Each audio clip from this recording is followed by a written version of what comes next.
division of draft coverage here on That's DPI. We're going to go with the AFC South last, and I'll go ahead and lead us off with the Indianapolis Colts, who pick at 14 in this upcoming draft. And I see this as the ideal landing spot for Colston Loveland. It's the absolute earliest I can see him going. And if the Colts really want to make a game-changing move at pass catcher for Anthony Richardson, who, had a tumultuous year last year. He was benched for a couple of games for Joe Flacco.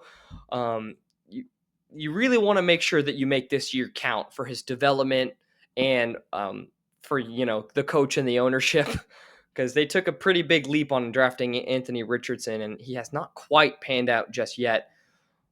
But I think that Colston Loveland is the perfect tight end for Richardson. He's a field stretcher, great hands. He's going to be able to block a little bit in that run game for Jonathan Taylor. And I think that 14 is a perfect spot for him to go. I really like that analysis. I agree with you as well. I really did not do any research on Colston Loveland, nor did I really hear his name too much until I started hearing him get mocked to the Colts. And when I did the research, I like him. He's the second best tight end in the draft. He's, like you said, he can block and he can catch. The quarterback situation in Indianapolis is also a good fit for him because the quarterbacks in Indianapolis are really not deep threat guys. They've got a decent running game depending on the day. So I think a tight end is going to be really good for their passing offense. Warren is not going to be there at 14 anymore, I don't think. And so yeah, I agree with you. I really don't have much side commentary outside of really just piggybacking off what you were saying with Colston Loveland, 14 to Indianapolis. Yeah, 16th on the big board. He's only 21 years old, 6'5", 245. I think he does everything right. And I would love to see what Shane Steichen and the Colts can scheme up with Richardson, Loveland, and that stacked group of receivers that they have. It would be truly an impressive offense boasted by Indy. And I think that this roster is more impressive than a lot of people give them credit for. When you look at some of the contributors they have on that offensive line and on that defense, just need the quarterback position to put it all together, and this team should be vying for one of those wild card spots. I mean, with as weak as this division is, maybe even that division crown here in the South. But we can move on to the team that actually took that crown last season, and that is the Houston Texans. Real quick, I'll start the Texans off. Before I do, though, you mentioned 16th on the big board for Loveland. In addition, Pro Football Focus also graded Loveland as an 89 overall grade, while the best tight end, Tyler Warren, was only 2 points higher than Loveland. So these are very comparable guys. Loveland is going to be a great pick, and he is going to cause issues for the Texans defense. Another issue for the Texans is their offensive line right now, as they just traded away all-pro left tackle Laramie Tunsil. Shocking move. It's insane. And so I really don't think you can mock the Texans at anything else but offensive line for their first round. And this is where I mentioned Josh Simmons earlier. This is where I have Josh Simmons going. Pick 25 to Houston. I think he's going to be a lot of experts are predicting him to settle near the end of the first round. Originally, he was early to mid first round, but he's kind of fallen in that. But he's the third best tackle in the draft. He's only got a 74 Pro Football Focus grade, so I think he's gonna go in that late round. I don't see him being a top 10 offensive lineman right away by the end of this year at all. But I think he's going to be a consistent part of protecting CJ Stroud, and he's going to slowly improve each week, get better each year, and really I think that's what the Texans are expecting out of him. I don't think they're expecting another Laramie Tunsil right away, but I do think he's going to morph into that role, and I think that's going to work out really well for the Texans. I think he's a perfect fit for the Houston Texans. Yeah, the only issue is there's another injury-prone player Josh Simmons coming off that ACL tear, can you really guarantee he's going to return to that level of play? And I think that's something you have to worry about. And one of the reasons why I'm going to go against the conventional wisdom and say they're not going to select an offensive lineman here in the first round, contrary to what most of the experts think, because right now, due to a very, very painful injury suffered by Tank Dell last season, they're without a wide receiver 2 behind Nico Collins, who was probably the second best, if not the best, wide receiver in the NFL last year. I mean, it was between him and Jamar Chase. He was incredible, and he dealt with a little bit of injury, and I think that's what kind of prevented him from being number one. But I think that losing Tank Dell is going to hurt this team a lot more than most fans believe, and that's why I think they could end up going with his replacement here in the first round, a guy that I have slipping, Matthew Golden out of Texas. That dude was so valuable for Quinn Ewers. He was a phenomenal talent, and I think that this Texans team got a lot of draft capital from that Laramie Tunsil trade they could use on kind of selecting later round guards and tackles, kind of like what you said Veach was going to do for the Chiefs. I could see them doing that as well, but instead using their 25th selection to get a playmaker out of Texas, Matthew Golden, who I believe a lot of experts see as a very talented player. Just where does he fit in? 24 on the big board, so he would be right where he was supposed to go. What do you think about that? Can you, real quick, can you provide a little bit more information about Tank Dell's injury? Is he going to be out 4 weeks, 10 weeks, a year? What does that timeline look like for Tank Dell? It was a brutal injury. I think it can be described as like a complete knee tear. Like a lot of the ligaments were completely torn within his knee, ACL, MCL, LCL. So you have to look at him potentially not even being ready for next season. Potentially being, because it happened late in the year against Kansas City. That game was what, week 14? Right. I don't remember what week that was. I forget that because with me working at Arrowhead, I don't I don't get to see every part of the action at Arrowhead. and so I actually missed that injury. I didn't actually get to see it. Yeah, So it I did forget about that injury wasn't happening so posted late in the everywhere year. on social media because it was gruesome. And most Mm-hmm. injury experts are predicting that if he does return next season at all, which is a possibility that he doesn't, it would be an extremely limited capacity. Um, but once again, most doctors believe that it'd be foolish to rush Tank Dell back at all for next season. And if it would be like a late season to playoff style return. That's Yeah, how bad this especially injury with it is. happening in December. I mean, he's not going to be Yeah. ready before December. But It, my only thing with that though is I think the Texans are absolutely going to draft a wide receiver. But given that they traded Laramie Tunsil, I can't imagine that they don't try and replace him right away. I can see maybe it's not Golden, maybe he's not there by the time they come back in the second round. But there's also other solid receivers that I can see them getting.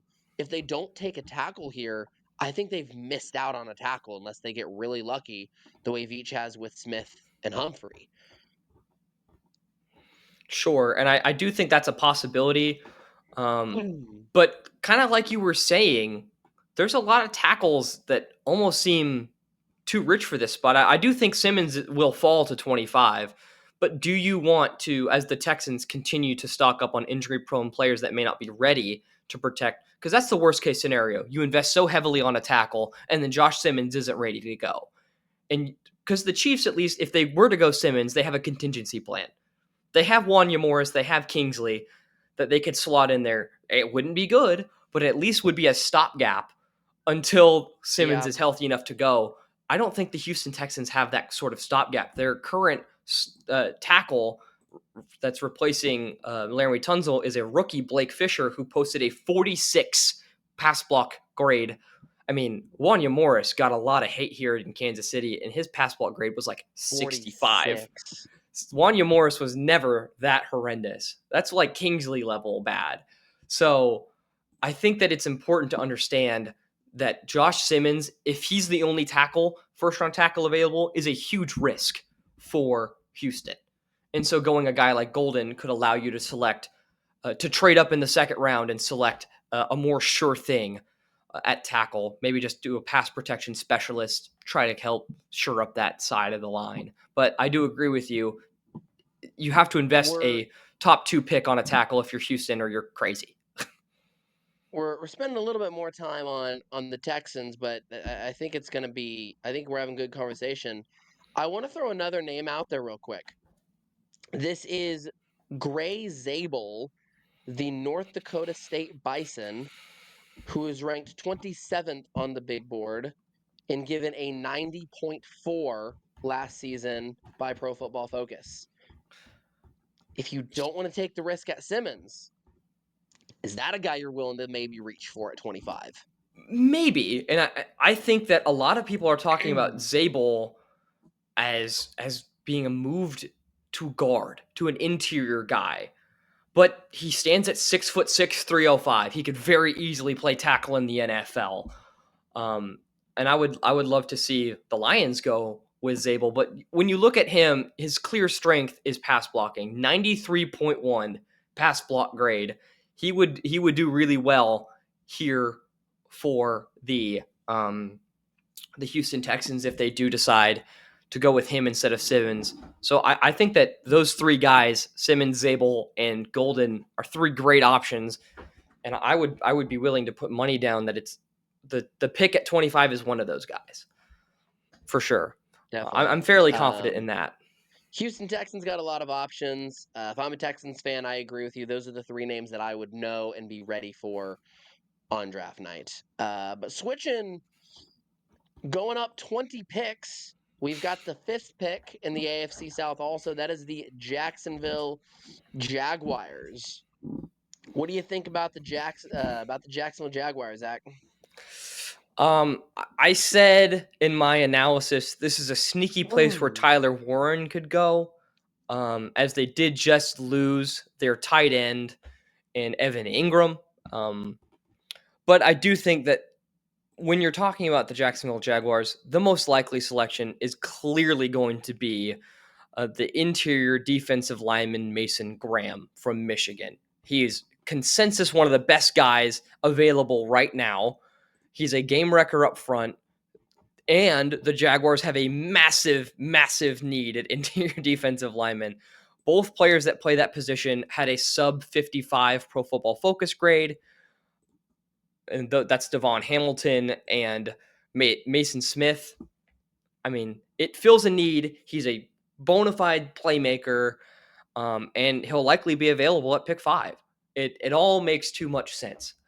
So I did want to throw the Tyler Warren bit in there, and maybe the Ashton Jeanty bit, a Jacksonville native, as 2 other names that could go. But I think this is my most confident pick of the night. Mason Graham will be holding a Jacksonville Jaguars jersey on Thursday night. I agree with you. I kind of want to put the Ashton Jeanty rumors to Jacksonville away. Jeanty would definitely be the best player available at that time at pick 5, but running back is not really a need in Duval County. And so I absolutely agree with you. Mason Graham, kind of open and closed case for the Jaguars. Although I don't know if Mason Graham is going to be pick 5. I would not be surprised if the Raiders come in and trade up so that the Bears can't do that. If they swap picks, Jaguars go down to 6 and then get Graham, while Jeanty goes to Oakland, goes to Las Vegas at 5. But I do agree with you one way or the other. Duval County is getting Mason Graham. I think that's an interesting thing to bring up, because you look at these guys. We both agree that Jeanty is a top 3 talent in the draft. He's ridiculous contact balance. He's so violent. It's visible how violent he is every single time he makes contact with a defender. And whatever team that gets him is going to get a couple of really quality 1,000-yard seasons from a workhorse back. But I wonder if the Bears are going to make that move and go up and give up that capital for a running back when they have so many other needs, particularly on that offensive line. Caleb Williams was nearly sacked 70 times last year. So you have to make sure that you're prioritizing pass protection when you just invested a number one selection on Caleb Williams and then you let him get sacked 70 times. So I'd be wondering if I they do would be agree. willing to make that move. I do agree. Bears fans want him really bad is the only reason that I kind of bring up a Bears trade for Genty kind of situation. But it'll be interesting to see what happens. We'll find out on Thursday. I agree. And speaking of locks, we were talking about Mason Graham being a lock. Tyler, do you mind reading off what the DraftKings odds for Cam Ward going number one to Tennessee are? Cam Ward, the first pick for last, our final NFL team in our mock draft coverage. DraftKings currently has Cam Ward going number one overall at minus 20,000. I'm If you sorry, don't follow 20,000? betting, 20,000. Meaning, if you want to profit $100 on, if you're not familiar how betting lines are, minus odds, how much you have to bet to win 100 in profit. So if you want to win $100 in profit by predicting Cam Ward to Tennessee, you have to put up $20,000. This is as locked as you can get it. Cam Yeah. Ward, Tennessee Titans. We thought about making this segment just saying Cam Ward, see you at the live stream on Wednesday, but we wanted to do at least something a little bit fun that we can come back to, make this almost one of the more memorable segments of this entire coverage. It is the last selection. So I wanted to do a little bit of a competition.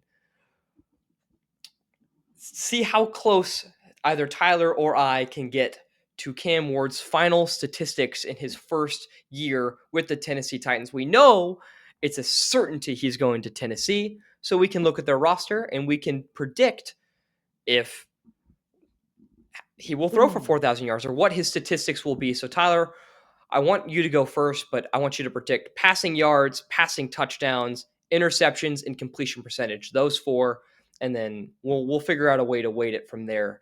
But we're going to track this as the season When goes on.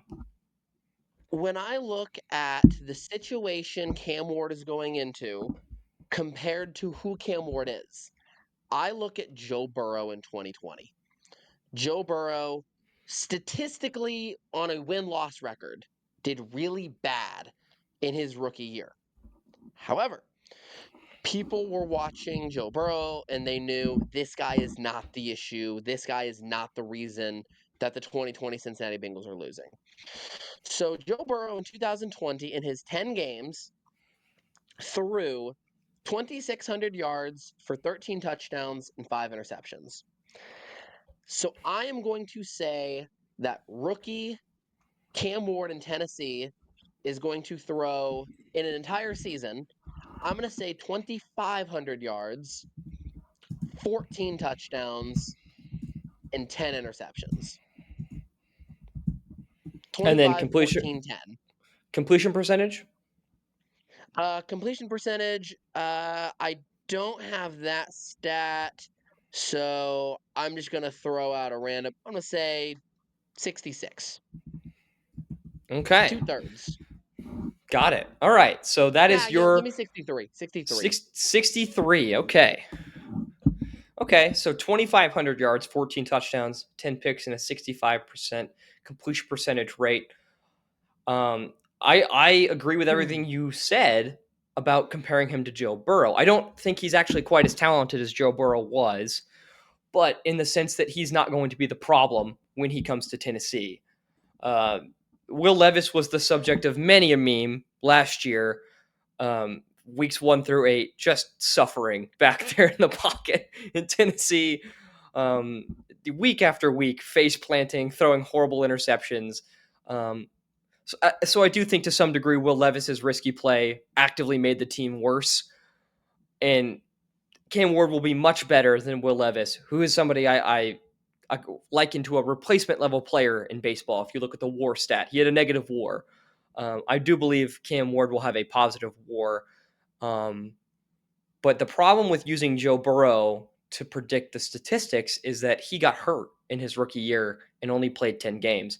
I think that you have to look more at least adding additional counting stats because I don't think Cam Ward is going to get hurt.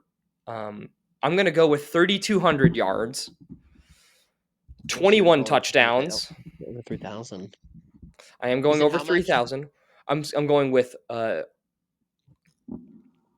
sorry. I'm going to go with 23 touchdowns,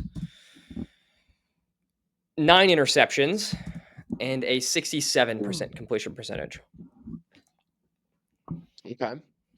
Before we do sign off, I want to kind of counter one thing that you said, because yes, I agree he's not as good as Joe Burrow. And you're right, Joe Burrow did only play in 10 games, which is why I think Cam Ward's going to play a full 16, but I still think he's going to get 100 yards less than a 10-game 2020 Joe Burrow. Interesting. So I think it's Okay, so comparable. that's okay. So Gotcha. and one more touchdown. So when you look at the average per game, 2020 Joe Burrow is still statistically going to be much better, but I think at the end of the day numbers they're going to be very similar. Gotcha. And so I figured But we would track these at the end of our episodes that cover the actual season games. Every couple of weeks, we show a little graphic of how close the pace Cam Ward is on to either Tyler or I's predictions, and then maybe at the end of the year we do something fun. I haven't gotten that far yet, but if the race gets close there at the end, perhaps we can put some skin on the line. But I wanted to do a little bit more than just say Cam Ward is the selection here at number 1. But that brings this episode to a close. As a reminder, this is going to go up on all of our social media pages, and all of those will be posted by the time this episode goes live Wednesday, 7 Central. That is Wednesday, the 23rd of April, 7 Central. Tyler and I will be live broadcasting our mock drafts and how we think the actual draft on Thursday will go. Make sure to tune in and subscribe so you don't miss that notification of the live stream starting. But other than that, appreciate you watching all of our draft coverage. We look forward to enjoying the real draft with you this Thursday.